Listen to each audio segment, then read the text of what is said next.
Hi, I'm John with FrommConnect. We're going to do another review with the Steinauer machine here. This is going to show you one of our actual layouts that we just recently cut.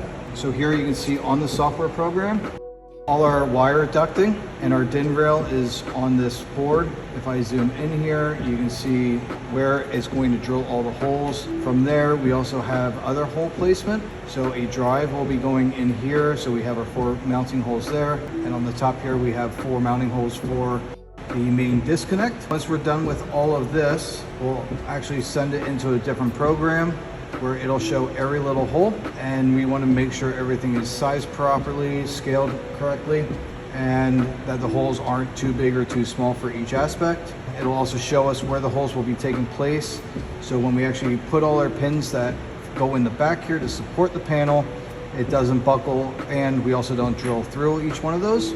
From there, we'll send it to the machine. It'll drill all the holes, and in here you can see where every one of the holes are, and it matches the same exact pattern that was on the computer in that software program. From here, we'll take it off here, we'll take it over to our rack, and we'll start assembling all the components onto the board. Thanks for watching. If you have any questions or concerns or need us for any of your projects, feel free to reach out to FrommConnect at FrommConnect.com.